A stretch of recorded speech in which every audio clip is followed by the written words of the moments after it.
Dan yang bikin ini agak-agak sulit adalah ketika lo pertama kali mencoba hal baru, lo kemungkinan besar tidak menikmatinya. Dan itu biasanya terjadi karena kita belum kompeten melakukan sesuatu.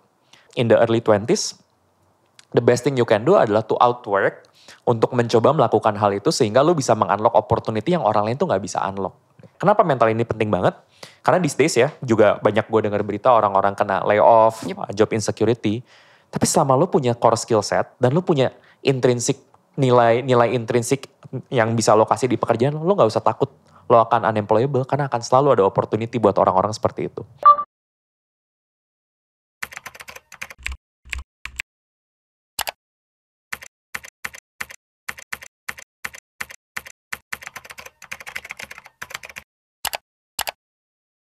Hi everyone, welcome back to In Our 20s podcast, navigating life in our 20s one step at a time. Oke, balik lagi sama aku, your host Jihan. Biasanya mungkin teman-teman kalau udah nonton dari episode sebelumnya, ada partner aku, ada co-host aku, ada Rafis. Tapi saat ini Rafis lagi gak bisa nemenin karena sedang terbaring di rumah sakit. So please doain. Mungkin nanti waktu teman-teman lagi nonton, Rafisnya sih udah sembuh ya. Cuman kita doain sama-sama semoga Rafis bisa kembali sehat. Dan hopefully next episode aku bisa berdua lagi gitu sama partner aku, sama Rafis ini. But anyway, tidak mengurangi rasa excitednya hari ini, karena hari ini kita kedatangan tamu. Balik lagi mungkin untuk teman-teman ada yang akan pertama kali nonton video ini gitu. Jadi aku sedikit cerita basically what is In Our 20s podcast gitu. In Our 20s ini sebenarnya berangkat dari satu keresahan, yaitu keresahan yang simple tapi menurut aku sangat dalam dan sangat perlu untuk kita kulik lebih lanjut. Yaitu aku dan teman-teman rata-rata di usia 20-an, mungkin teman-teman yang nonton juga gitu. Kita punya banyak banget keresahan, kita punya banyak banget kebingungan tentang gimana cara menjalani kehidupan di umur 20-an, tapi kita basically gak tahu jawabannya gitu. Dan akhirnya aku mikir kenapa gak kita bikin platform di mana kita bisa mempelajari gimana sih caranya kita bisa navigating life in our 20s bareng-bareng gitu. Supaya teman-teman gak clueless lagi dan gak ngerasa sendirian. Dan hari ini setelah aku pelajari gitu, biasanya topik-topik yang kita omongin itu salah satu yang paling ramai adalah ketika kita bahas karir. Jadi hari ini aku udah ngundang special guest di mana kita bisa ngomongin macam-macam banget tentang karir. So please welcome Kak Vicario. Halo Mas. Halo, thank you Ji. Panggilnya Kak. Gak apa-apa. Halo Kak Vicario, how are you? I'm doing great. Oke, boleh nih Kak Vicario, mungkin menurutku ya kalau teman-teman banyak yang mencari-cari tentang gimana, tentang karir di umur 20-an, mungkin mereka udah suka lihat Kak Vicario di Twitter gitu ya. Mungkin. Atau mungkin lihat konten-konten lainnya. Tapi mungkin boleh diperkenalkan lagi Kak Vicario ini basically who are you and what you are doing gitu. Ya, halo teman-teman semua, nama gue Vicario. Saat ini gue bekerja sebagai seorang leadership coach dan juga content creator. Jadi sebagai coach, gue kerja sama berbagai perusahaan untuk membantu biasanya middle manager and above untuk mengembangkan kemampuan leadershipnya. Jadi gue suka deliver workshop, gue kadang-kadang memberikan coaching atau juga memberikan konsultasi buat organisasi. Aside from that, gue juga bikin konten di social media. Gue aktif di X, di LinkedIn, di Instagram juga. Basically sharing apa yang gue pelajari, mainly tentang leadership, yang menurut gue sangat transferable lah antara dunia kerja dan kehidupan kita sehari-hari. Oke, berarti sekarang Kak Vicario ini mostly ngomongin karir ada di dua platform berarti. Betul. Ya. Platform yang mungkin Kak Vicario bangun sendiri gitu. Which is yang pertama Vicarious Learning Academy, yang kedua adalah Karir Buddy. Betul. Mungkin boleh diceritain sedikit nggak Kak, apa yang ngebedain dua institusi ini gitu? Jadi kalau Vicarious Learning Academy itu lebih fokusnya kita memberikan service buat perusahaan. Jadi tadi segala hal yang berhubungan dengan corporate training, executive coaching, dan juga workshop itu di bawahnya Vicarious Learning Academy. Nah, aside from that, gue juga lagi bikin newsletter namanya Karir Buddy. Nah, di Karir Buddy itu gue nge-share banyak tips tentang karir dan leadership buat teman-teman semua untuk consume. Jadi bisa subscribe juga di karirbuddy.id karena kita nge-publish setiap hari Sabtu pagi. Insight-insight yang gue pelajarin lah selama karir gue yang hopefully bisa berguna buat teman-teman semua di sini. Aku udah subscribe. Thank you. Setiap Sabtu pagi kalau bangun-bangun menuju weekend, oh ada nih newsletternya dapat gitu. Kenapa specifically di Sabtu pagi? Di Sabtu pagi karena Sabtu itu weekend itu waktu yang tepat untuk kita take a break dan juga kita refresh. Nah jadi kayak kalau hari biasa itu biasanya kan udah padat ya sama kerjaan. Nah jadi di momen-momen of refreshing, biasanya apalagi di weekend gue sering melakukan reflection juga tentang gimana nih minggu gue, apa yang bisa gue lakukan lebih baik lagi minggu depan. Of course, on top of kita yang beneran pure refreshing ya, misalnya spend time sama keluarga atau melakukan hobi. Nah jadi gue berharap banget newsletter itu bisa menjadi teman untuk teman-teman di sini untuk berkarir dan kayak punya safe space lah dari seorang teman yang gak judgmental. Karena gue gak suka untuk ngejudge, oh pilihan karir lo benar atau salah. Karena menurut gue setiap orang punya pilihannya masing-masing. Menarik. Nah, ini kan Kak Vicario ini kenapa aku undang gitu ya. Karena aku melihat satu balik lagi. Kalau googling atau kita sekarang kan udah ada chat GPT gitu ya. Kita tuh ngelihat tuh sebenarnya salah satu topik yang paling sering dibahas di umur 20-an dan paling dibingungin itu adalah sebenarnya tentang karir. Dan selalu sebenarnya itu selalu nomor satu somehow. Walaupun kan banyak ya sebenarnya relationship dan lain-lain tapi karir. Nah mungkin sebelum kita bahas lebih dalam di sana aku mau nanya gitu. Apa sih kira-kira yang mendasari Kak Vicario ini akhirnya sekarang fokus ngomongin karir gitu. Sharing tentang karir gitu. Mungkin mirip dengan kenapa ya lu bikin podcast ini. Gue ngerasa karir itu pertanyaan terbesar yang gue milikin juga waktu gue masih 20-an, sekarang gue udah 30-an ya. Jadi kayak sedikit flashback. Mungkin juga karena kan ketika lulus, apa sih yang didoktrin sejak dulu adalah gimana mulai cari kerja. Right? Dan dulu kayaknya yang guidance yang paling sering gue denger adalah masuk perusahaan yang ternama, dapat karir yang cemerlang, dapat gaji yang oke gitu. Jadi guidance-nya itu aja. Dan ketika masuk dunia kerja ada banyak banget hal-hal yang gue baru tahu setelah gue kecemplung. Yang gue wish banget somebody told me earlier. Sehingga gue bisa lebih ready dengan dunia kerja. Nah karena gue tidak bisa memutar waktu ya. Untuk kayak bilang lagi ke diri gue zaman dulu. I think the best thing that I can do adalah to share my learning. Buat teman-teman di luar sana. Untuk tidak mengulang kesalahan yang gue lakukan. Dan juga gue bisa membagikan wisdom-wisdom yang gue pelajarin dari para mentor gue. Karena faktor kedua itu juga sangat-sangat sayang ya. Karena gue sangat beruntung selama karir gue ketemu orang-orang yang memberikan gue pembelajaran. Which is kadang-kadang caranya menyenangkan dan kadang-kadang kurang menyenangkan. Yang menurut gue kalau lessonnya itu bisa diabsorb dan gue bagiin tuh bisa bermanfaat buat banyak orang. Jadi itu sih motivasi gue. Jadi bahkan ketika kalau misalnya gue bangun, gue ngeliat DM, terus ngeliat ada orang-orang yang ngerasa mendapatkan manfaat dari konten gue, itu bener-bener made my day sih. Menarik. Dan ini sebenarnya sama sih, sama di in our 20s gitu. Ketika kita ngomongin karir gitu, balik lagi sebenarnya kita pernah satu episode sebelumnya tuh ada ngebahas karir sama Kak Iqbal HP gitu. Dan balik lagi salah satu poin yang kayaknya akan selalu menarik dan aku selalu pelajari banget itu adalah, tadi benar yang aku tangkap dari Kak Vicario adalah sebenarnya gak ada karir yang benar untuk semua orang gitu kan. Bener. Basically kayak they can have their own journey. Cuman apa yang mungkin akan kita obrolin hari ini adalah mungkin ketika misalnya kalian orang yang seperti apa, kayak mungkin kayak which suits you gitu. Jadi bukan kayak karir yang tepat untuk semua orang seperti apa, tapi kalau kamu seperti ini, mungkin kamu bisa coba kayak gini gitu-gitu ya. Bener. Yang aku baca juga kan dari newsletter setiap Sabtunya Kak Vicario kayak setiap aku baca kayak, oh bener sih gitu.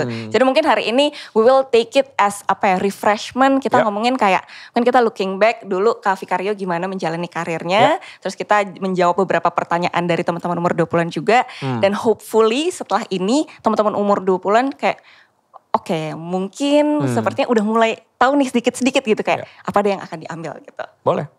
Oke. Menariknya karena menurut aku segmen ngomongin karir ini yang paling banyak ditunggu sama audiens kita gitu. Jadi aku tadi sempat mikir dan aku propose gitu sama Kak Vicario. What if kalau kita cari aja gitu 5 most common questions tentang karir di usia 20-an. Dan aku sekarang udah punya. Ada 5 pertanyaan. Jadi aku akan tanya satu-satu sama Kak Vicario dan maybe want to learn gitu kayak your thoughts dan your insights about these questions gitu. Sebagai seseorang yang sering ngomongin karir. Sure. Oke, first questions gitu. Ini ternyata paling banyak ditanyain terutama mungkin early 20s kali ya. Jadi pertanyaan itu adalah mostly orang-orang tuh bertanya kayak how do I figure out what career path is right for me. Jadi basically orang-orang tuh paling pertama ditanya karena aku early 20 ya. Teman-teman aku tuh masih nanya. Jadi kayak sebenarnya tuh gimana sih caranya aku tuh bisa tahu dan aku tuh bisa menemukan kayak sebenarnya aku tuh cocoknya career path-nya tuh di mana gitu. What's your thoughts? Thoughts gue adalah seringkali kita mikir ketika kita bekerja, kita harus langsung tahu karir yang cocok buat kita tuh apa. Karena mungkin kita selama sekolah kita didoktrin benar dan salah, ada jawaban absolut dan jawaban yang kurang tepat. When it comes to karir, lo baru bener-bener tahu apa yang akan lo suka setelah lo merasakannya. Jadi the only way to know sebenarnya karir apa yang cocok buat lo adalah dengan mencoba berbagai hal, merefleksikan pengalaman lo dari hal tersebut, dan melakukan pekerjaannya. Jadi kayak misalnya karena kenapa proses mencoba itu tuh penting? Karena menurut gue, biarpun ya sekarang udah ada banyak informasi tentang pekerjaan itu tuh seperti apa. Nggak ada informasi yang menurut gue se-real lo menjalankan pekerjaan tersebut. Kayak contohnya gue baru bener-bener merasakan gimana rasanya jadi entrepreneur setelah gue beneran lompat dan menjadi entrepreneur. Sebelum jadi entrepreneur gue udah banyak baca buku tentang bisnis. Jadi udah kebayang, oh jadi entrepreneur katanya bakal kerjanya 24/7, gak lagi 9 to 5. Oh jadi entrepreneur tuh bakal bebas gitu. Bisa ngedenger informasi dan insights kayak begitu. Tapi itu kan balik lagi itu cerita dari banyak orang dan interpretasi mereka tuh seperti itu. Tapi the only way to know adalah untuk mencoba dan akhirnya lu bisa bilang lo suka atau tidak. Kan ada twistnya adalah apapun cerita yang lo dengar dari orang lain, oh entrepreneur tuh gini, entrepreneur tuh gitu. Ya itu menurut versi mereka entrepreneurship seperti itu. Tapi ketika lo masuk dan lo mencoba, lo sebenarnya bisa kok mencoba untuk bikin rule atau tipe entrepreneurship, tipe entrepreneur apa yang lo mau. Oke, jadi pertama adalah kita ngomongin kita coba dulu kalau kita mau tahu. Nah kalau looking back ke sebelumnya kan sebenarnya sebelum Kak Vicario jadi entrepreneur, kan dulu sempat kerja dulu. Nah in this context gitu, ketika misalnya Kak Vicario dulu ngejalanin kerjaannya dulu gitu, kayak apa yang Kak Vicario hadapi waktu itu, and then what's your thoughts on that gitu, dan akhirnya gimana akhirnya thought prosesnya sampai ke sekarang nih Kak Vicario yang jadi kayak how is the journey before the entrepreneurship itself gitu. Sure. Karena akhirnya bener yang lo tanya valid banget, karena mungkin kalau orang lihat gue sekarang, wah gila lu kayaknya udah menghidupi hal yang lo passionate banget gitu. But it didn't start this way, right? Dulu aja ketika gue milih jurusan kan gue kuliah teknik industri. Itu sebenarnya bukan jurusan yang paling gue pengenin. Karena sebenarnya dari dulu gue tuh pengennya masuknya psikologi. In fact waktu gue abis lulus SMA gue tuh udah pegang kayak surat untuk gue keterima dan lanjut kuliah psikologi. Tapi waktu itu gue tuh gak berani untuk mengambil psikologi karena mungkin gak ada orang-orang di sekitar gue yang kuliahnya psikologi. Jadi gue memilihnya teknik industri.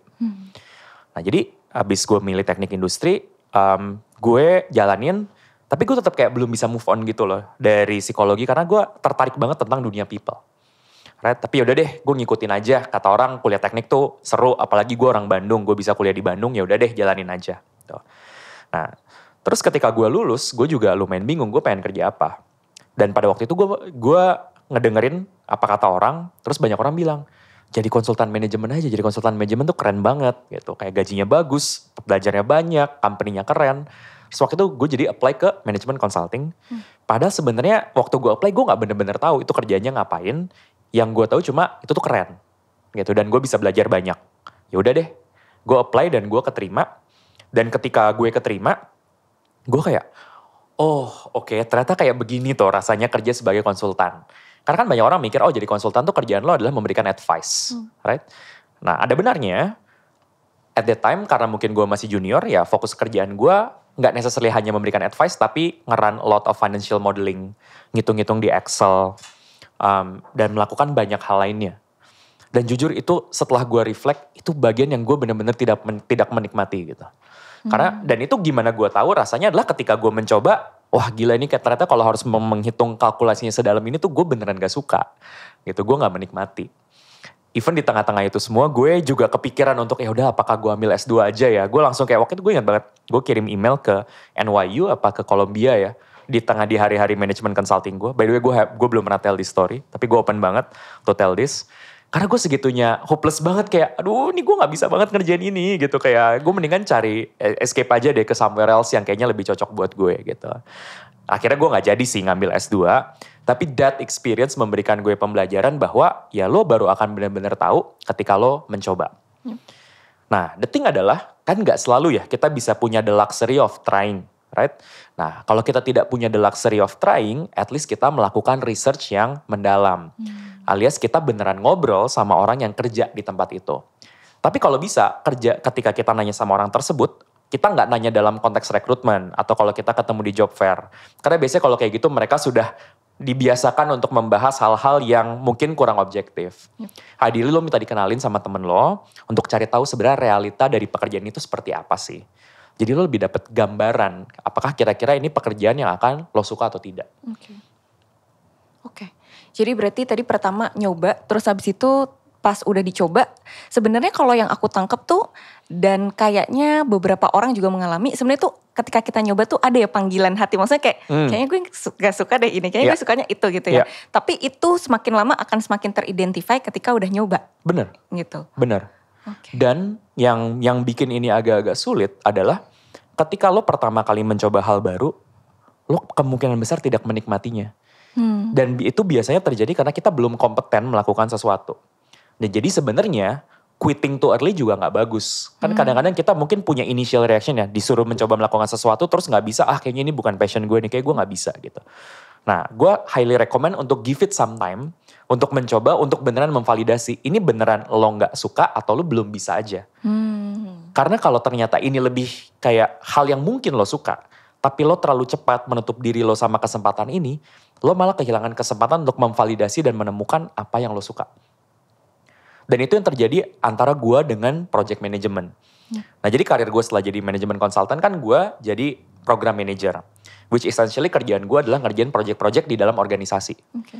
Initially gue gak merasa gue tuh suka ngerjain project management. Nah, tapi setelah gue mencoba, dan waktu itu gue dapat mentor yang mengajarkan gue tentang fondasi project management yang baru, gue jadi merasa profesi ini tuh bisa keren loh. Kalau misalnya gue punya mentor yang oke, dan gue mempraktekkan project management versi gue. Dan gue ended up menikmati banget pekerjaan itu. Biarpun ketika pertama kali gue jadi project manager, bahkan gue sempet burn out dan ngerasa kayaknya ini bukan karir yang cocok buat gue. Gitu. Jadi kayak it's hard to tell from the get go mana yang benar dan mana yang salah. Karena unless lo mencoba, lo gak akan benar-benar tahu. Kalau kita ngomongin nih, tadi kan berarti Kak Vicario udah ngelewatin beberapa sampai akhirnya choosing, ibaratnya kalau kita bilang kalau di sini berdasarkan pertanyaan itu the right career path, which is sekarang doing what you are doing right now. Tapi menuju ke sana, proses checklist boxesnya untuk seorang Kak Vicario itu apa sih? Kayak what are the list yang kayak harus check to the point kayak okay, so this is the career yang gue personally mau pursue misalnya kayak gitu. The number one check adalah constantly nanyain ke diri lo sebenarnya apa yang lo cari di karir. Jadi gue nggak datang dengan menjawab bahwa gue pengen kerja yang gajinya gede atau yang sesuai passion gue. Gue percaya setiap saat kita itu memiliki musim-musim kehidupan. Ada musimnya di mana yang kita kejar adalah uang. Ada yang kita kejar adalah work-life balance. Ada yang kita kejar flexibility. Jadi season hidup kita tuh berbeda-beda. Dan kadang-kadang bukan cuma sekedar season juga, tapi opportunity yang datang ke kita juga beda-beda. Nah, cara paling pas untuk menghadapi situasi gitu adalah kita constantly reflecting, sebenarnya gue mau dapat apa nih dari karir gue. Jadi yang sering gue lihat adalah orang-orang ketika baru lulus cuma mikir, oke, gimana cara gue dapat gaji sebanyak-banyaknya and that's it. Tanpa sadar mungkin setelah kerja 3-4 tahun, kok hidup gue miserable, kok kerjaan gue gak happy. Nah kalau gue tanya balik ya, ketika tadi lo memilih karir lo, kan yang cuma lo kejar adalah duit. Lo gak bilang apakah lo mau menikmati pekerjaan lo, apakah lo pengen punya bos yang oke. Ya gak heran kalau lo ngerasa menderita di pekerjaan lo karena lo gak pay attention terhadap hal-hal lain selain duit. Jadi di sini gue mau bilang bahwa tetap financial itu penting, tapi selain financial kira-kira spektrum apa lagi yang penting buat lo tergantung musim-musim di dalam hidup lo. Gitu. Dan financial, even ya, karena kan sering banget debat yang sering muncul adalah uang versus passion gitu. Buat gue itu pertanyaan yang sangat gak bermutu, uang atau passion. Karena kita butuh dua-duanya. Right? Lo kalau dikasih uang banyak banget, tapi lo ngerjain hal yang lo benci banget setiap hari, gue yakin gak banyak orang akan tahan. Dan sebaliknya, kalau lo ngerjain hal yang lo passionate banget, tapi lo gak dapet uang sama sekali dan jalan itu bertahun-tahun juga susah. Jadi sebenarnya it's not about passion atau uang, tapi seberapa passionate dan seberapa banyak duit yang gue butuhin. Yang dari situ akhirnya lo bisa nemu balance yang cocok buat lo tuh kayak gimana. Dan even biarpun tadi gue happy dengan pekerjaan gue sekarang, gue masih tetap melakukan exercise itu. Karena mungkin prioritas hidup gue akan berubah. Right? Mungkin nanti gue gak akan sesuka itu lagi ngelakuin pekerjaan gue dan mungkin ada variasi-variasi yang akan gue lakukan. Dan cara untuk mengetahui hal itu adalah dengan sering ngobrol sama diri gue sendiri. Dan biasanya gue nge-set waktunya kurang lebih 6 bulan sekali lah. setiap 6 bulan sekali itu ibaratnya audit purpose, audit kayak am I happy doing this yang gitu-gitu ya berarti. Oh. Iya. Apa aja tuh Mas kalau boleh tahu pas ibaratnya tadi 6 bulan sekali kayak apa pertanyaan-pertanyaan yang Kak Vicario tanyakan ke diri sendiri? Gue mulai dengan pertama, apa tujuan yang pengen gue capai? Tujuan yang gue capai biasanya antara secara karir, secara relationship, dan secara kesehatan. Jadi gue mulai itu justru gak mulai dari karir dulu, gue mulai dari hidup dulu. Karena filosofi gue adalah tentuin dulu hidup yang lo mau, baru karir yang lo pilih adalah yang membawa lo ke hidup yang lo mau. Right? Nah, jadi gue sebenarnya udah pernah ngelakuin exercise ini versi gue umur 45 tahun. Jadi kenapa gue akhirnya berani untuk cabut dan akhirnya membangun usaha gue sendiri, karena gue melakukan reflection ke depan. Gue membayangkan di puncak karir gue tuh pengen ada di posisi apa sih. Right? Nah jadi gue membayangkan di umur 45 tahun, gue itu akan melakukan hal yang gue sukai. Yaitu belajar, sharing knowledge, ketemu orang-orang yang menarik. Terus gue punya time flexibility, jadi gue bisa spend time buat diri gue, bisa liburan, bisa main sama anak gue, bisa spend time sama temen dan keluarga. Dan yang ketiga gue pengen dikelilingin orang-orang yang like-minded. Yang juga suka belajar, yang juga suka passion, dan juga punya passion. And finally gue melakukan itu semua dengan memiliki situasi finansial yang cukup. Versi gue. Nah jadi gue menjadikan itu sebagai jangkar, basically gue mau hidup yang seperti itu. Nah jadi gue turunin lagi gitu, kayak tiap tahun, tiap 6 bulan sekali, bahkan tiap 3 bulan dan 1 bulan sekali, itu bakal ngebawa gue lebih dekat ke sana atau enggak. Yang tadi gue bilang 6 bulan sekali ke versi lo adalah ketika gue melakukan auditnya tuh lebih komprehensif. Gitu. Dan even beberapa bulan yang lalu tuh gue sempet dapet tawaran pekerjaan. Dan itu menurut gue lumayan menggiurkan karena itu di luar Indonesia. Terus gue dapet angka yang bombastis juga. Dan ini dari organisasi yang juga gue sangat respect.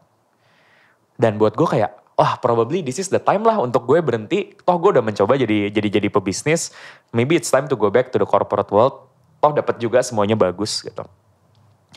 Nah ketika di posisi kayak gitu gue nanyain lagi, balikin lagi ke visi gue. Yang mau gue lakuin sekarang ngebawa gue lebih deket gak sih dengan tujuan gue.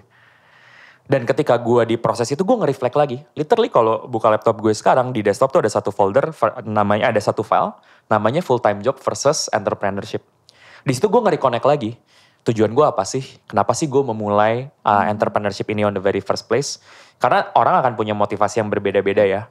Dan motivasi gue not necessarily only about money, tapi tadi, 3 hal tadi gitu. Terus gue jadi berimajinasi, kira-kira kalau gue punya waktu lagi untuk melakukan entrepreneurship journey ini, apa yang akan gue lakukan?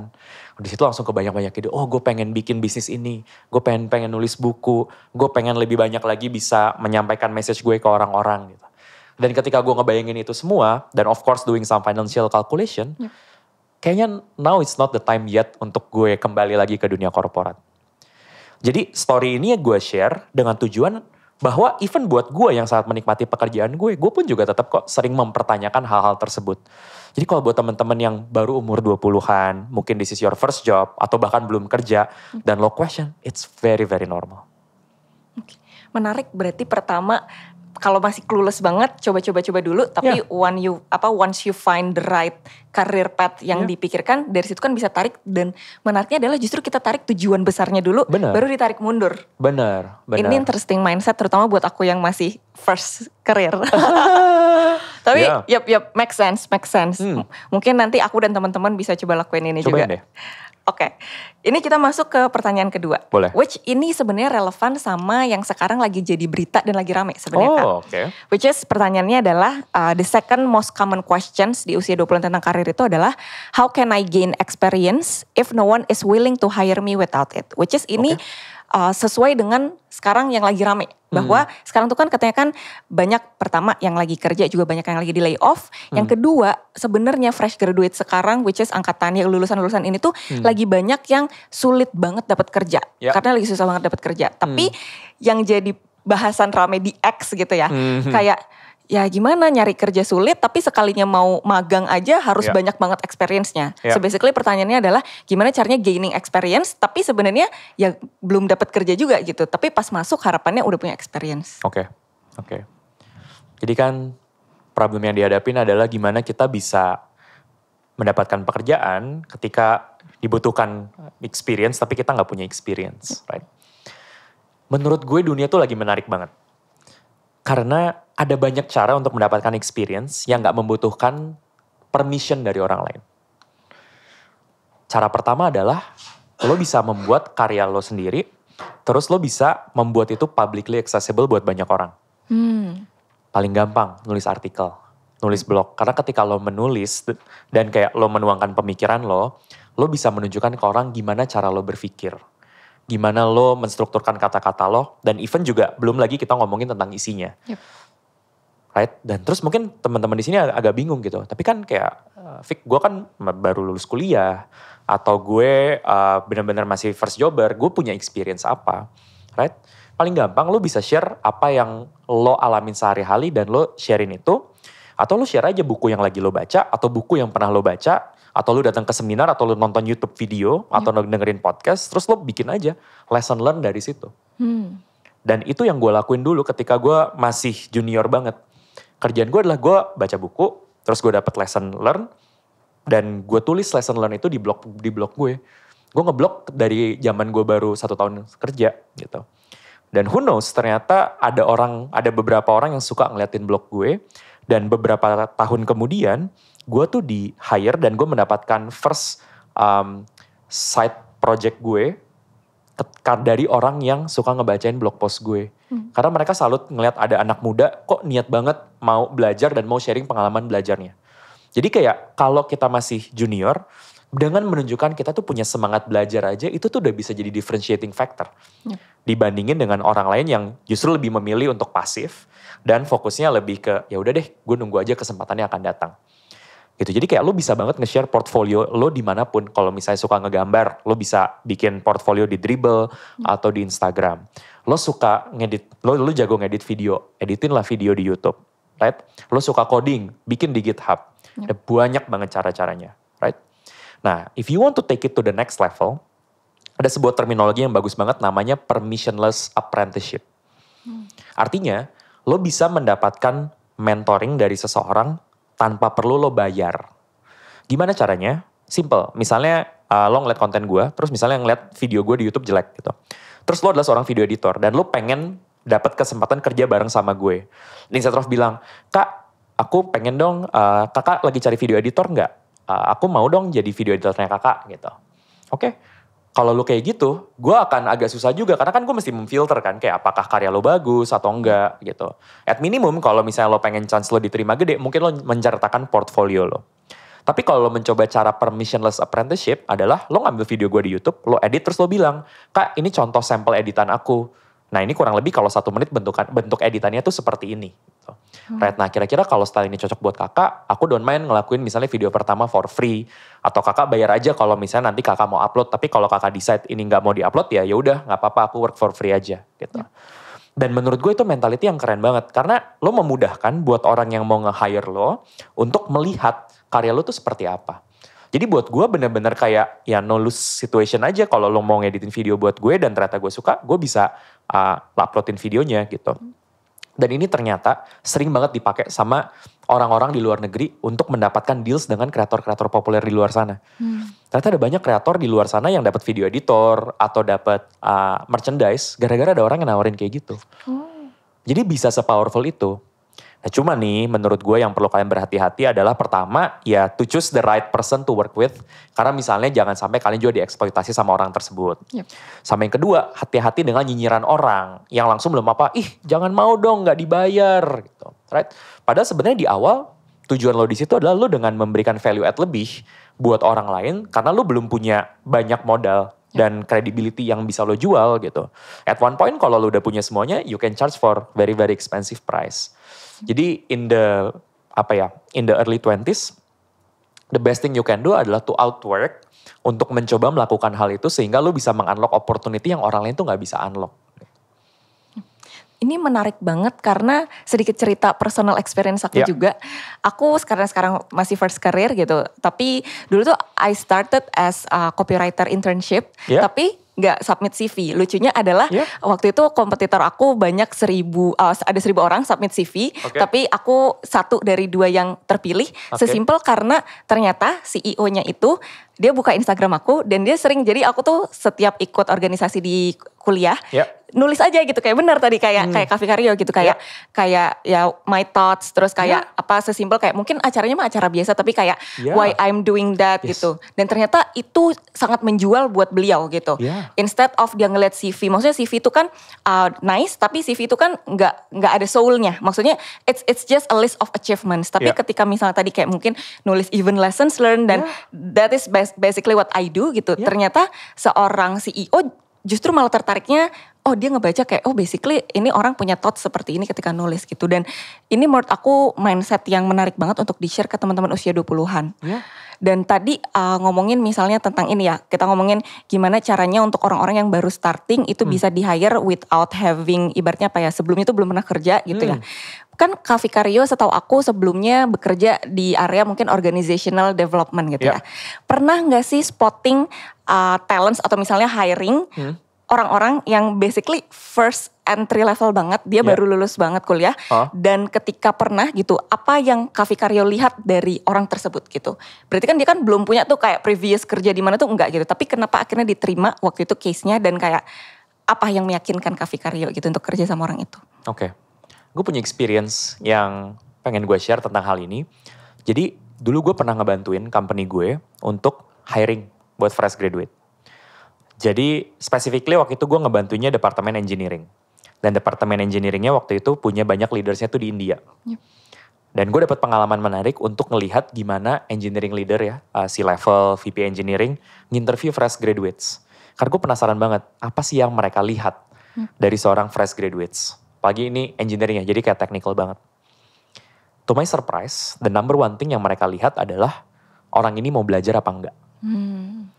Dan orang ini mau belajar apa enggak, yang mereka tes bukan cuma kayak, kamu mau belajar enggak? Gitu. Tapi dia akan nanya, kamu lagi baca buku apa? Terus kan si interviewnya akan jelasin, saya lagi baca buku gini. Oke, insight apa yang menarik dari buku itu? Terus dia bisa jelasin gini. Gitu. Right? Jadi yang dia lihat itu bukan cuma sekedar mau belajar, tapi memang punya bukti kalau dia itu mau belajar.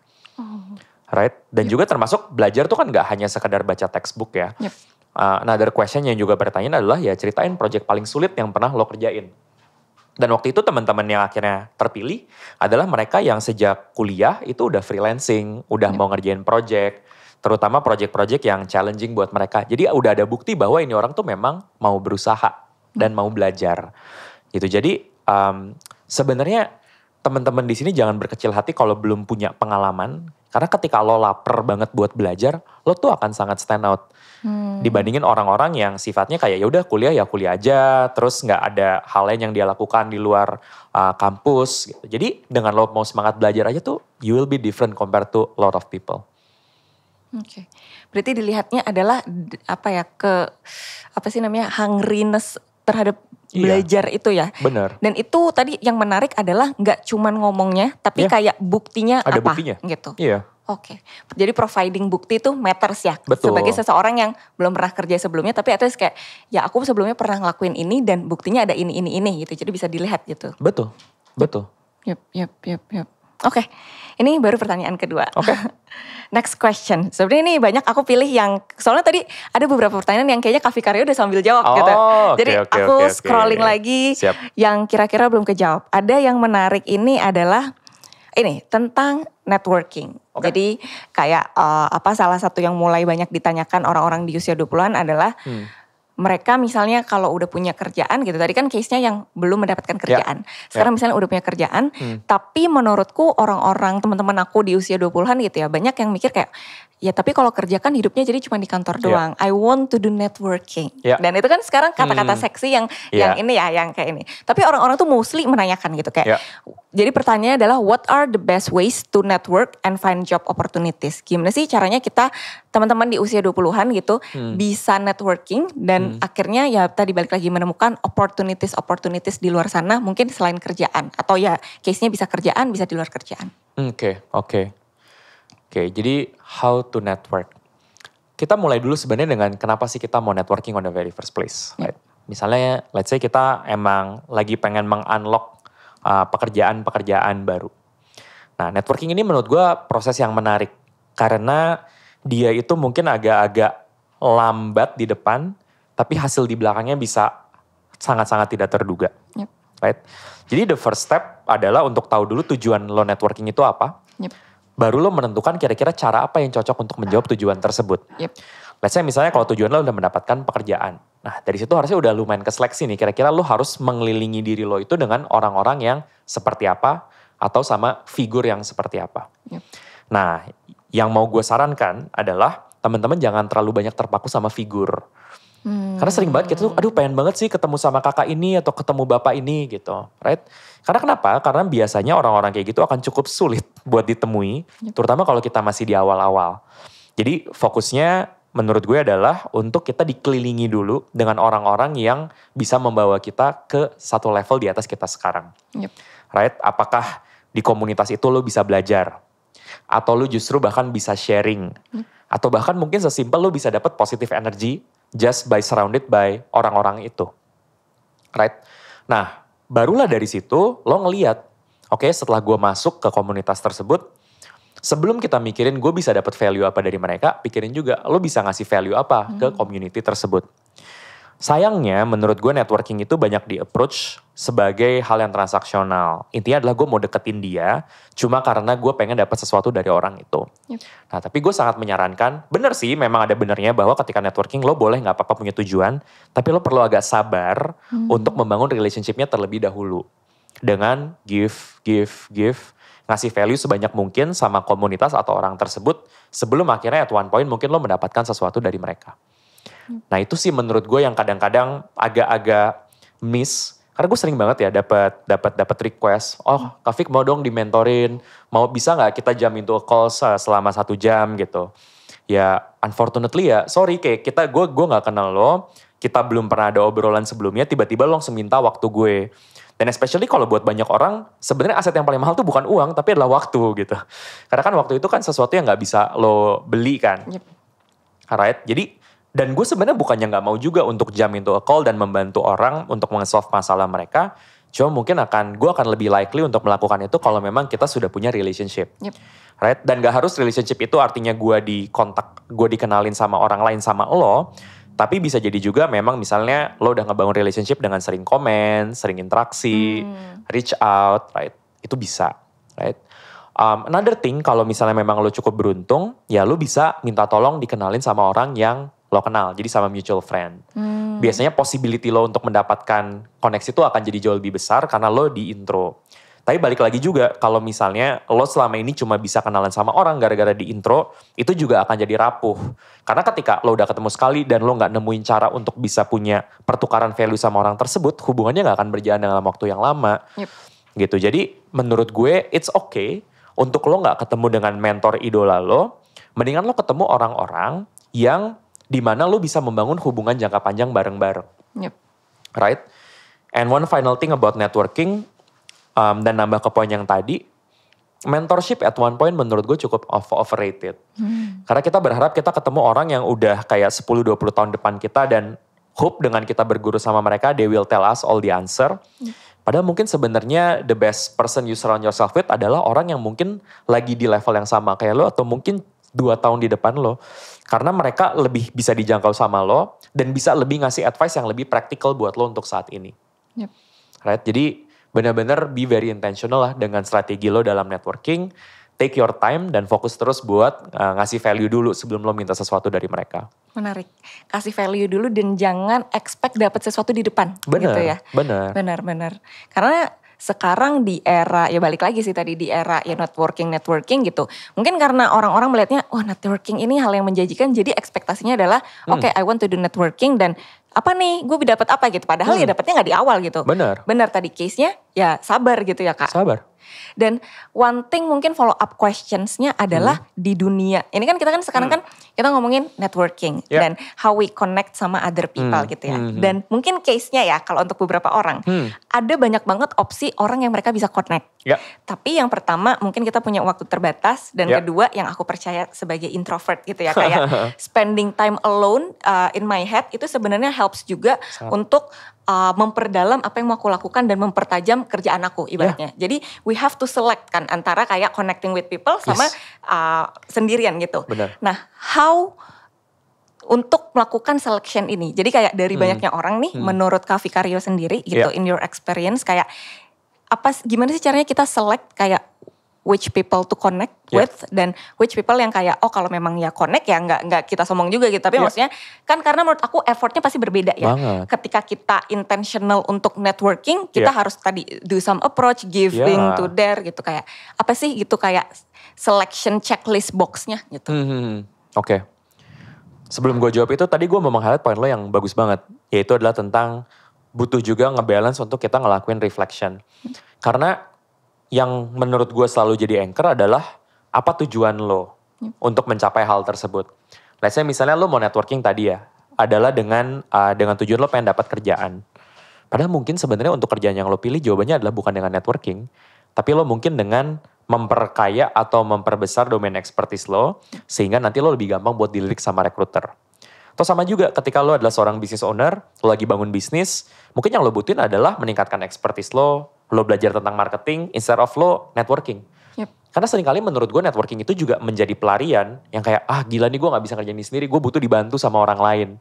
Padahal sebenarnya yang lo butuhin adalah untuk mereflect sebenarnya apa yang gue butuh dan yang harus gue lakukan. In many cases the answer is not networking, tapi is to learn, to study, to reflect, and to work hard. Right? Nah jadi nyambung ke pertanyaan lo tadi gitu kayak how to decide orang seperti apa yang gue pengen surround myself with. Buat gue tergantung banget apa tujuan gue dari networking tersebut. Kalau let's say misalnya gue pengen network buat tujuan dapat kerjaan. Ya gue biasanya akan mencoba menghubungi orang yang udah kerja di perusahaan yang gue suka. Not bukan tiba-tiba langsung gue titip CV ya. Itu kan langsung tuh. Tapi lebih sesimpel kadang-kadang ngajak ngobrol aja. Gue penasaran dong kayak kerjaan lo sehari-hari kayak gimana. Gitu gue ada ketertarikan sih kerja di company lo. Maybe sometime in the future. Tapi gue lebih penasaran aja sih. Kayak culture kerjanya seperti apa. I hope you don't mind kita ngobrol-ngobrol over coffee. Itu gue hampir selalu gue bisa dapet insights lah dari ngobrol-ngobrol seperti itu. Right? Jadi kalau itu tujuannya buat nyari kerja. Right? Terus yang kedua kalau misalnya tujuan gue adalah gue pengen belajar dari orang itu. Caranya adalah dengan mencari siapa sih orang yang udah mendapatkan apa yang gue mau dan gue belajar dari orang itu. Nah menurut gue problemnya adalah kadang-kadang ketika kita memilih mentor kita kurang intensional. Kita mau belajarnya dari siapa? For example, misalnya gue ngambil contoh, lo adalah seorang marketing expert, right? Nah mungkin nanti ketika lo in the next phase of your life, lo mau belajarnya personal branding, mungkin yang lo belajar itu bukan dari seorang CMO, tapi dari seseorang yang jago dalam melakukan personal branding. Right? Karena dia yang punya pengalaman yang lebih relevan buat lo. Sayangnya menurut gue kadang-kadang kita kalau memilih mentor itu ngambil shortcut, memilih yang beken atau nama yang muncul aja, padahal sebenarnya dia itu nggak relevan. Right? For example, lo pengen belajar public speaking. Tapi kalau ditanya penerapan public speaking lo di mana? Gue pengen presentasi di depan bos-bos gue. Nah, tapi ketika memilih mentor, bahkan mungkin mentor lo nggak pernah kerja kantoran, atau bahkan tidak pernah present di depan bos-bos di dalam konteks business meeting. Dan what's the point dong, kita minta dimentorin sama orang tersebut kalau dia tidak punya experience yang memang kita cari. Nah, jadi kalau kita udah clear tujuan kita apa, kita jadinya bisa menseleksi gitu loh, orang kayak apa yang lebih cocok sama mereka. Nah, checklist yang ketiga adalah tergantung gimana cara kita mendapatkan akses ke mentor tersebut. Nah ini menurut gue subjek yang agak tricky karena ada orang yang misalnya dia itu membuka mentoring berbayar dan mentoring yang gratis. Sebenarnya kalau dia itu mentoringnya gratis, sebenarnya menurut gue can be good, can be bad. Karena artinya kita berebutan dengan orang lain juga yang mau mendapatkan waktu dia dengan gratis. Even juga biasanya orang kayak gini pun juga kalau emang dia lagi sibuk dia bahkan gak akan ngebales chat kita gitu.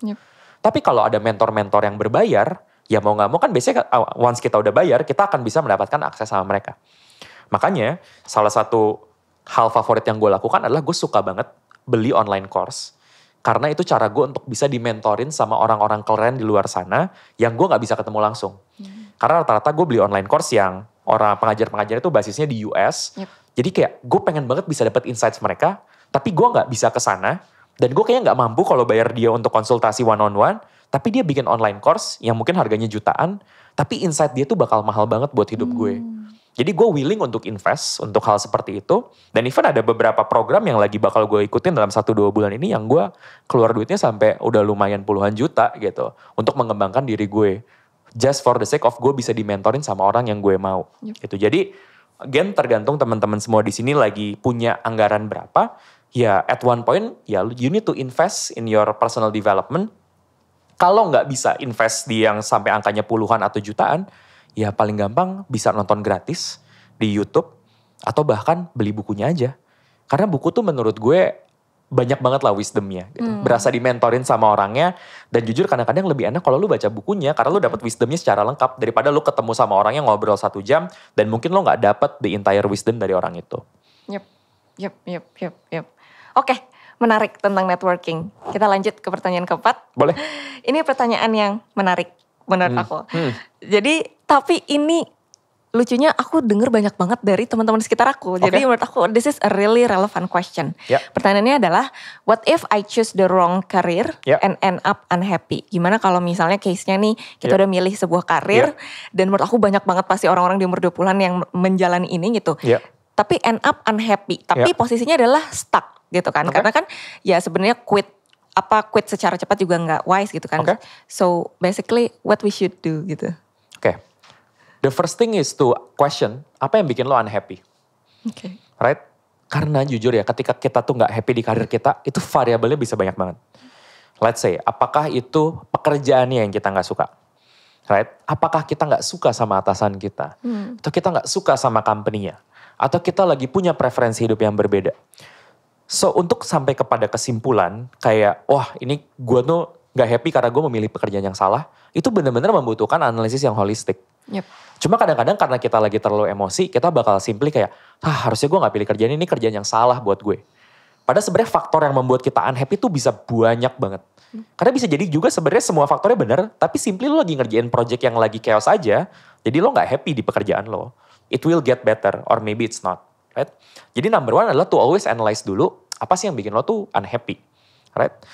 Nah setelah lo tahu apa yang bikin lo unhappy, lo sekarang tanyain juga, emang kira-kira apa yang bisa bikin gue happy? Let's say misalnya adalah gue gak happy. Kenapa? Karena gue gak happy, gue punya atasan yang suka nyuruh-nyuruh gue.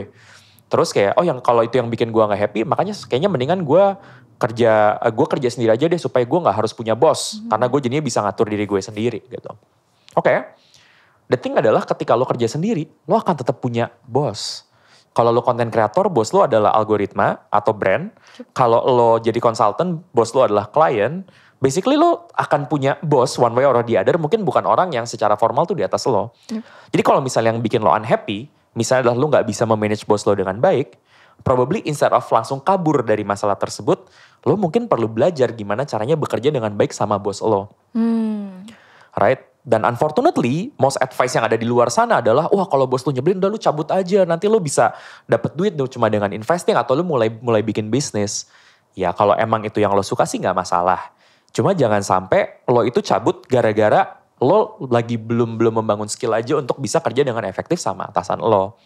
Gitu. Jadi bisa jadi solusi dari unhappiness lo itu bukan mengganti pekerjaan, tapi ini adalah sign bahwa ada skill baru yang harus lo unlock di pekerjaan lo supaya lo itu bisa happy.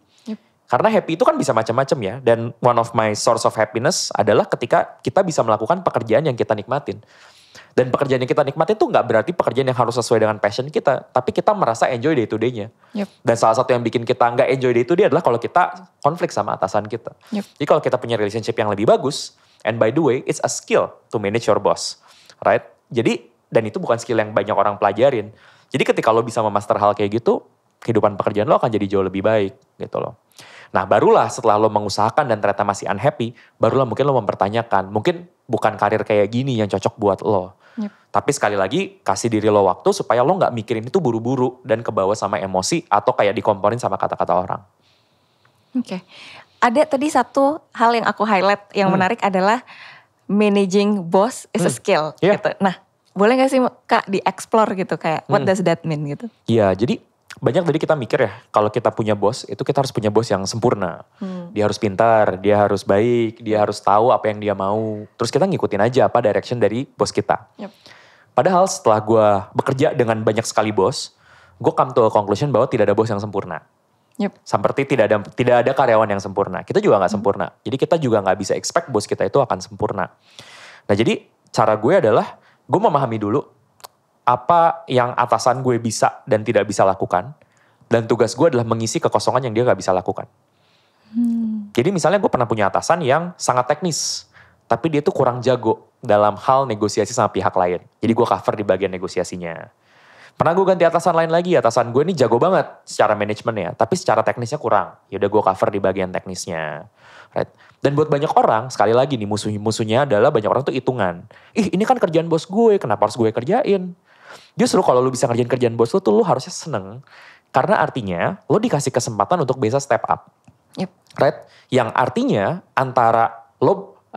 lu bakal belajar hal baru yang mungkin teman-teman lo lainnya gak akan pelajarin karena mereka gak dapat kesempatan itu. Karena mungkin bos mereka bisa megang pekerjaan mereka secara utuh. Dan ketika lo bisa megang pekerjaan atasan lo, baik itu misalnya secara teknis atau secara manajerial, yang pasti lo dapat skillsnya. Tinggal sekarang, apakah lo dapat rewardnya di company lo yang sekarang, atau lo dapatnya di perjalanan lo yang selanjutnya. Dan gue lihat orang-orang yang gak hitungan dengan karir mereka, pasti akan dapetin rewardnya either sekarang atau nanti. Gitu. Yep. Ini menarik karena balik lagi sedikit cerita personal experience aku. This is exactly what I'm doing with my boss sebenarnya kayak. Jadi lucunya adalah bos aku tuh sering bilang kayak ibaratnya kayak aku tuh selalu melihat kamu tuh sebagai partner despite kamu tuh bawahan aku gitu. Karena jadi we make kinda a great team gitu berdua gitu. Kita selalu ngobrol kayak bos aku ini sangat a great thinker. Jadi kayak ideasnya tuh apa ya pokoknya sangat-sangat wow out of this world gitu.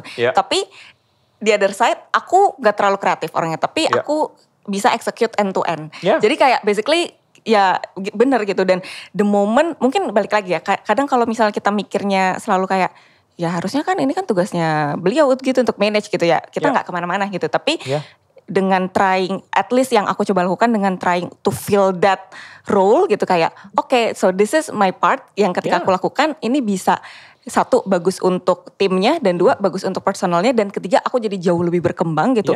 Basically jadi bisa belajar di atas tuh nggak cuman execute tapi strategiknya tuh jadi mikirin dan lain-lain. Jadi berkembang dari sini sih. Benar. Which interesting banget menurut aku.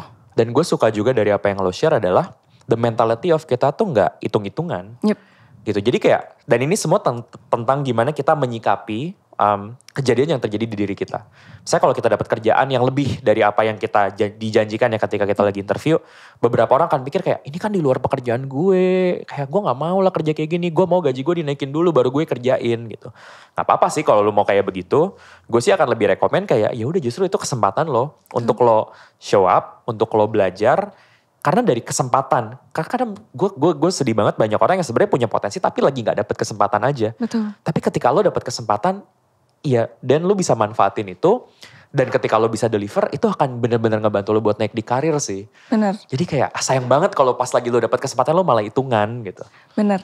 Dan ini benar banget sih, ini menarik banget menurutku karena sebenarnya kesempatan tuh menurut aku as valuable as the money. Dalam artian gini, ketika misalnya ketika kita dapat kesempatannya, even menurut aku ya, ketika kita dapat kesempatannya dan kita ngejar itu, tapi kita misalnya belum dibayar more di situ, tapi kan at least kita upgrade secara skill. Dan the moment kita pindah, pasti menurutku the money will comes within.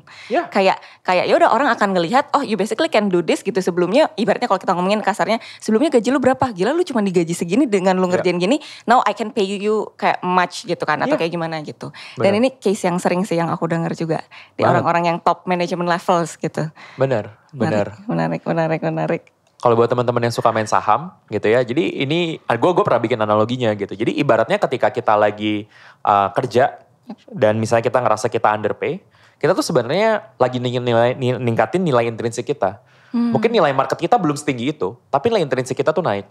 Dan ada momennya di mana nilai market lo juga akan naik karena nilai intrinsik lo tuh bagus.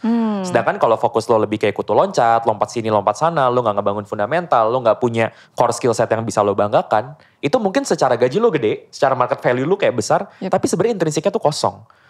Dan at one point ketika lo pindah ke organisasi, dan lo akhirnya ketahuan bahwa ternyata value yang lo berikan gak sebesar itu, market value tuh akan bisa turunnya cepet banget. Gitu. Jadi kayak kalau misalnya, kenapa mental ini penting banget?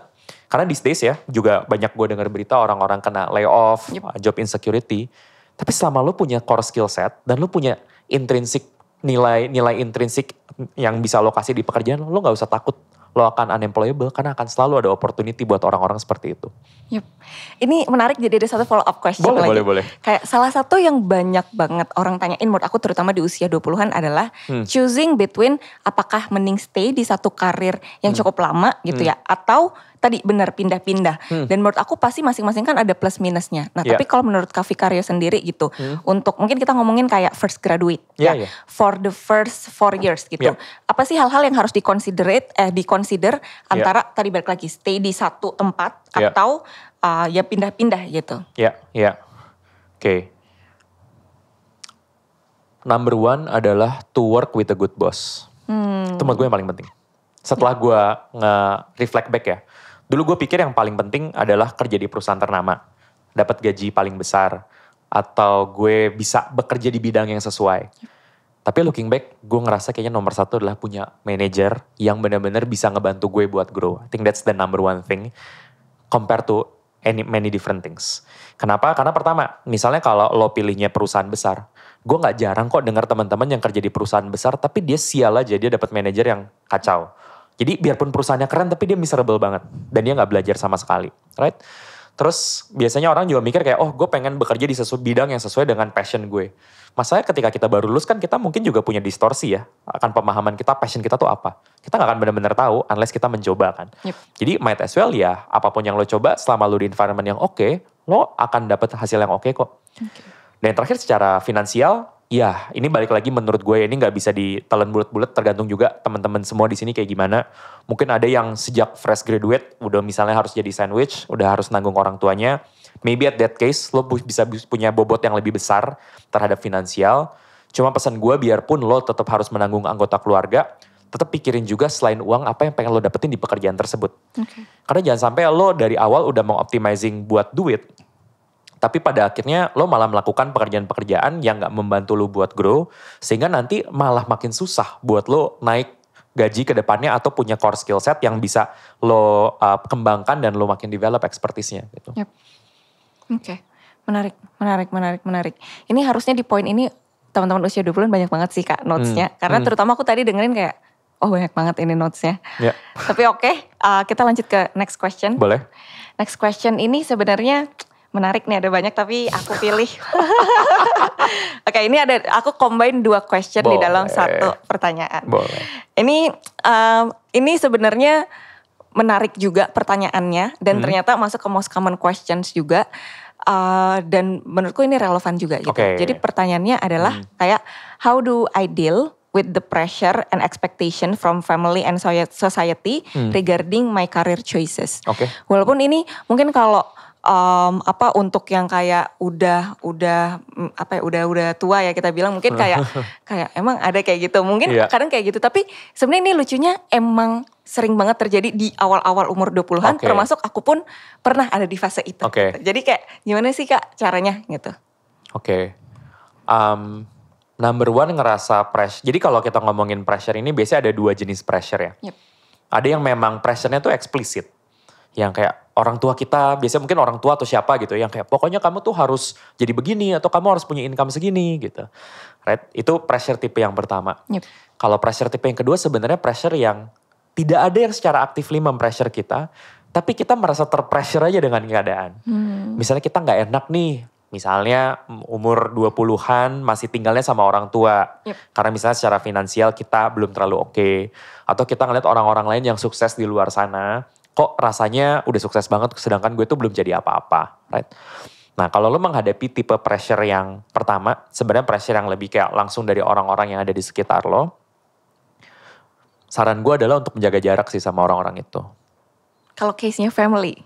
Menjaga jaraknya sebenarnya mungkin secara fisik lo bakal tetap tinggal bareng sama mereka, tapi ketika mereka ngomong, ya anggaplah ada orang yang ngomong dan mereka gak benar-benar tahu situasi lo tuh seperti apa.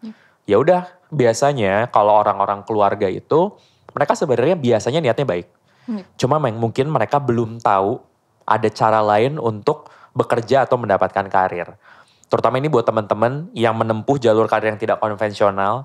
Jadi misalnya seluruh anggota keluarga pengen kalian tuh kerjanya di perusahaan atau kerja di BUMN atau kerja di perusahaan-perusahaan ini. Tapi kalian kayak nggak bisa nih, gue masih penasaran banget. Gue pengen coba freelancing atau mau jadi content creator gitu. Right? Dan kalau lo merasa bahwa oke, ini sesuatu yang bisa gue bertanggung jawabin dan gue pengen nyoba. Dan mungkin saat ini orang-orang di sekitar gue belum paham. Tapi lo juga gak bisa cabut juga karena mereka anggota keluarga lo. Ya gak apa-apa, stay di sana. Tapi lo tetap kelilingin diri lo sehari-hari sama orang-orang yang juga suportif sama lo. Gitu. Jadi kalau misalnya lo gak dapet support itu dari anggota keluarga, that's fine. Mereka mungkin belum paham aja. Nah lo kelilingin dengan orang-orang lain yang bisa mengcompensate di komunitas lo. Right? Jadi karena orang lain juga pasti ada lah yang menghadapi hal yang seperti itu. Kalau misalnya ternyata have the luxury untuk bahkan misalnya keluar dulu dari rumah orang tua untuk tinggal sendiri, ngekos, supaya lo bisa bener-bener fokus ngelakuin itu, dan go for it. Nah jadi di sini gue bukannya bilang lo jadi durhaka ya, atau untuk kayak meng-abandon orang tua. Biarpun itu choice lo juga kalau lo mau melakukan itu. Tapi lebih kayak meredefine kayaknya mungkin hubungan yang sehat untuk situasi kita kayak sekarang adalah jangan terlalu berdekatan terlebih dahulu. Tapi bukan berarti secara aktif gue membenci lo atau gue tidak hormat lagi sama lo. Gue hormat lagi, gue tetap hormat sama orang tua, tapi posisinya sekarang gue lagi membutuhkan advice atau influence dari tempat lain dan mungkin ini gak kondusif. Right? So that is an option yang bisa diambil. Right? Gue gak bisa bilang bahwa ini yang pasti paling benar karena setiap orang akan punya jalannya dia masing-masing.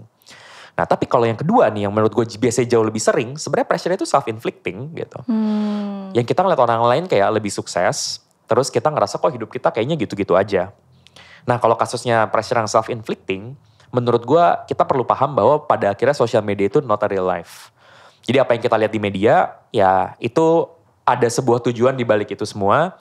Dan mungkin orang-orang yang mengupload ya hanya mengupload hal-hal yang positif tentang hidup mereka. Dan mereka gak mengupload atau gak menunjukkan hal-hal yang mungkin berat-beratnya. Right? Jadi pertama kita tuh gak melihat the full truth kalau kita cuma melihat di social media. And number two, setiap orang juga punya different starting point. Ya mungkin mereka dari kecil udah beruntung, udah bisa dapat sekolah di luar negeri. Sehingga mereka udah biasa bahasa Inggris, sehingga mereka dapat opportunity yang lebih bagus gitu. Ya mungkin detik itu kita bisa ngeblame bahwa ya tapi coba aja dulu gue kuliah di luar negeri, pasti gue bisa kayak mereka gitu. Ya bisa juga kalau kita mau menyalahkan keadaan dan mencoba untuk memutarbalikan waktu. Tapi waktu kan gak bisa diputar balik lagi ya. Jadi kalau kita ngerasa kayak gitu, kita malah bitter aja terus-terusan. Right? Itulah yang sering terjadi ketika kita ngeliat orang yang lebih sukses dari kita, dan the first thing yang kita munculin adalah, enak lah dia kan orangnya privilege gitu. Right? Instead of mikirnya kayak gitu, kita mesti ngeliat. Oke, gue tahu dia privilege, tapi gue tahu ada orang lain yang juga lahir dari keluarga yang kaya, tapi gak sesukses dia. Apa nih yang dia lakukan berbeda yang tidak dilakukan sama orang lain yang tidak bisa mengachieve hal tersebut? Pasti ada dong. Pasti. Dan dari situ kita belajar, oke, terus apa yang bisa gue tiru? Karena biarpun mungkin gue gak bisa meniru privilege yang gue dapetin, tapi gue bisa meniru action yang dia lakukan. Dan ketika lo melakukan itu, lo gak melihat itu jadinya sebagai pressure, lo justru malah jadi termotivasi. Bahwa actually gue juga bisa loh. Dan jadinya kayak lo gak ngebandingin diri lo sama orang lain, tapi lo ngebandingin diri lo sama diri lo yang kemarin. Makanya gue tiap malam tuh journaling untuk nulis gitu kayak apa progress yang gue buat hari ini gitu. Dan kadang-kadang hal-hal yang sangat kecil kayak wah gila gue seneng banget tadi gue bisa ngasih advice ini ke klien gue. Mungkin gue yang seminggu yang lalu gak bisa ngasih advice ini dan ya udah buat gue itu hal yang bikin gue seneng gitu. Right? Nah, jadi kita mesti membiasakan untuk merekalibrasi definisi progress buat kita. Gak harus selalu kita dapat award atau kita dapat funding atau dapat hal-hal yang bombastis, tapi bisa jadi dari progres-progres kecil yang kayak begitu sih. Oke. Ini ada follow up question yang tadi aku bilang dua pertanyaan aku jadiin satu. Salah satu most common question juga berhubungan sama ini menurutku, berarti in this case gitu ketika kita udah tahu apa yang kita mau sama apa yang orang-orang sekitar kita mau tuh berbeda gitu.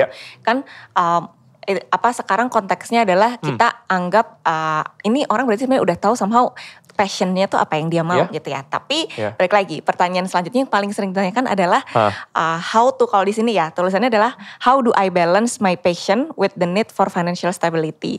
Mungkin ini pertanyaannya bukan kayak passion atau uang gitu. Enggak sih. Menurut aku lebih ke kayak kalau the way I see it adalah misalnya study case-nya adalah ini sekarang untuk beberapa teman di usia 20-an, which mostly my friends gitu, kayak dua hal yang berbeda. Kayak my passion adalah sebenarnya aku mau melakukan ini, tapi financial stability-nya bisanya ya ini, which is mostly ya udah kerja kantoran kayak biasa gitu kan. Kayak pertama, gimana caranya untuk balance if dua hal ini hal yang berbeda gak bisa jadi satu. Dan kedua, bisa gak sih atau ada gak sih caranya untuk kita lama-lama bikin ini tuh jadi align dan jadi satu gitu. Gitu. Ada banget, right?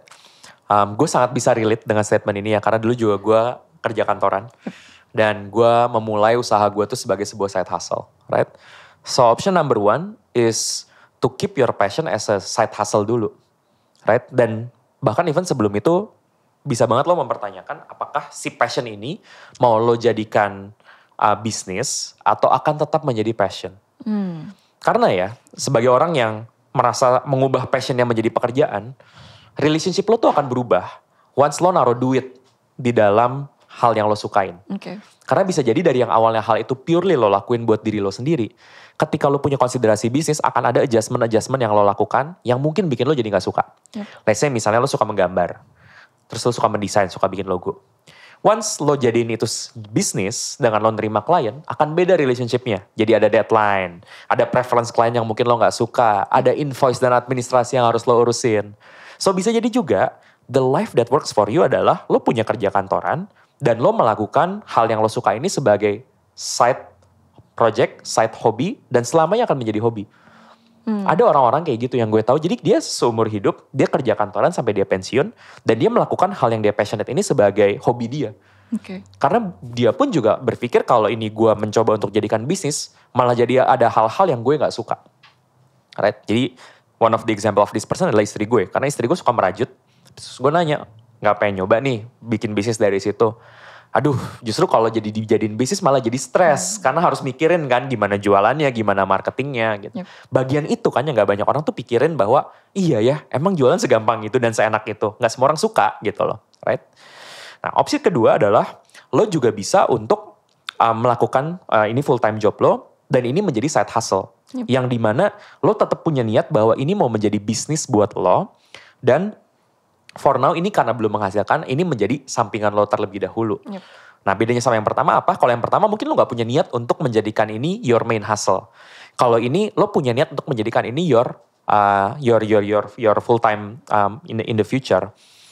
Gue sebagai orang yang menjalani hal itu, gue merasa gue jadi lebih mengappreciate pekerjaan full time job gue pada saat itu. Kenapa? Karena ketika gue dapat gaji ya, awalnya ketika gue dapat gaji dan gue tabung, rasanya cuma kayak oh yaudah gue nabung. Tapi ketika gue sudah menetapkan niat, kalau gue bakal mencoba untuk menjadikan ini dana darurat gue untuk memulai usaha, gue jadi jauh lebih menghargai gaji gue, jauh lebih menghargai pekerjaan gue. Karena setiap bulan gue stay, biarpun ada bulan-bulan yang dimana gue gak happy secara kerjaannya, gue bilang kayak ini memperpanjang dana darurat gue, ini memperpanjang nyawa gue kalau one day gue ini beneran menjadikan side hustle gue ini main hustle. Jadi gue benar-benar jadi lebih enjoy justru dengan pekerjaan gue karena gue tahu duit ini akan gue pakai untuk membiayai mimpi gue. Right? Dan it depends, kalau memang at one point sudah cukup ya bisa jadi main hustle, kalau enggak ya enggak. Nah tapi yang ketiga menurut gue yang menarik adalah kalau lo memang sangat mengconsider untuk menjadikan passion lo ini adalah sumber penghasilan utama gitu ya. Gue sangat menyarankan untuk melakukan conversation with yourself. Bahwa apakah ketika lo mengejar financial stability ini, lo punya an absolute financial problem or a relative financial problem. Absolute financial problem artinya adalah lo beneran butuh duitnya, karena kalau gak ada duitnya hidup lo susah. Let's say misalnya for the sake of numbers, misalnya kayak gaji lo sekarang 10 juta, terus kayak ya pokoknya gue pengen duit gue tuh, gue tetap biarpun gue udah gak kerja kantor lagi, gue bisa punya 10 juta per bulan. Nah pertanyaan adalah, lo beneran butuh 10 juta atau ini tuh hanya memberikan lo kenyamanan aja? Right? Karena bisa jadi ternyata pengeluaran lo hanya 2 juta sebulan. Jadi sebenarnya lo gak butuh dibayar 10 juta. Tapi mungkin lo gak rela karena lo sudah dibayar 10 juta dan lo gak mau gaji lo turun. In that case sebenarnya kan bukan absolute problem, tapi lebih ke relative problem. Nah kalau lo menghadapinya absolute problem, nah mungkin tadi lo bisa memilih approach 2 atau approach 1. Alias ya udah lo kerja kantoran dulu aja supaya lo bisa membiayai passion atau side hustle lo. Tapi kalau lo belong to the second kategori, di mana stability itu lebih kayak relative problem, gue prefer untuk stabil, tapi gue sebenarnya kalau nggak dapet income segini juga nggak masalah kok. Karena let's say misalnya masih kerja, masih tinggal sama orang tua, masih punya tabungan, atau misalnya bisa punya pasangan, terus pasangannya double income, jadi juga bisa sharing income gitu. Ya then probably lo nggak punya alasan untuk setakut itu untuk berada di situasi financial instability untuk melakukan hal yang lo passionate about. Dan itulah yang waktu itu gue pilih gitu. Karena ketika gue memilih jalur entrepreneurship ini, waktu itu juga gue belum financially super stable. Tapi gue sadar gue udah punya tabungan. Yep. Gue juga punya pasangan yang menghasilkan. Jadi gue gak harus menanggung dia. Gitu. Worst case gue juga bisa balik ke orang tua gue. Apa yang harus gue takutin gitu. Nah balik lagi, karena kita mungkin didoktrin bahwa financial stability itu hal yang paling penting. Yep. Padahal mungkin di konteks kita pada saat itu bukan hal yang paling penting karena lo lagi punya kesempatan untuk melakukan itu secara full time. Yep. Dan kesempatan ini jangan sampai lo anggap remeh dengan bilang kayak ya udahlah kesempatan ini kan nanti juga bisa datang lagi. Gue bisa lakuin ini nanti mungkin gue umur 40-an atau gue pensiun. Well, not to bikin lo ngerasa takut atau gimana. Kan umur orang gak ada yang tahu. Gak ada yang tahu at one point kita bakal sakit dan kita gak akan bisa lagi melakukan hal ini. Gitu. Betul. Jadi kayak, apalagi karena COVID kemarin nih ada beberapa orang teman deket juga yang meninggal kan, gue jadi ngeliat kayak, wow kalau gue meninggal, sebelum gue ngelakuin hal yang bener-bener gue pengen banget lakuin, kayak gue bakal nyesel banget deh di hidup gue gitu. Dan karena kita gak bener-bener tahu ya umur kita kapan, ketika kita punya opportunity itu, might as well kita ngelakuin. Yep. Karena opsi lainnya tuh apa? Kita ngumpulin duit sebanyak-banyaknya, sampai kita pensiun, dengan harapan ketika nanti kita pensiun, kita bisa ngelakuin apa yang kita suka. Itu kan yang kayak dijadikan mimpi betul. financial freedom. Padahal let's say ketika lu udah umur 55 tahun, emang berapa banyak sih hal yang jadi bisa lo lakukan? Emang di umur segitu lo masih berani buat bikin bisnis? Masih punya energinya? Most probably enggak. Yep. Tapi kalau buat lu, ya gak apa-apa kalau gitu gue gak bikin bisnis. Ya then probably you should go that way. Karena mungkin sebenarnya passion itu gak se-urgent itu buat lo untuk lo jadikan sebuah bisnis. Tapi buat orang-orang yang ngerasa bahwa ini tuh hal yang menarik banget untuk digarap. Dan lo gak bisa membayangkan lo bisa mati atau lo gak menjalani hidup tanpa melakukan hal itu. Then you should probably go for it. Gitu. Yep. Ini menarik karena sebenarnya kan in our 20s ini hitungannya sekarang side project ya. Yeah. Kayak passion project gitu. Yeah. Tapi balik lagi sih kayak once I do it gitu. Tadi pas denger kayak karena ini sesuatu yang ternyata turns out dari banyak hal yang aku lakukan tuh hal yang paling fulfilling dan paling menyenangkan. So I think kayak pengen sih sebenarnya nyeriusin di sini gitu. Yeah. Cuma tadi balik lagi pas aku dengar ada beberapa hal yang bisa diconsider dan lain-lain. Mungkin aku akan consider setelah ini. Thank you Kak. Yo.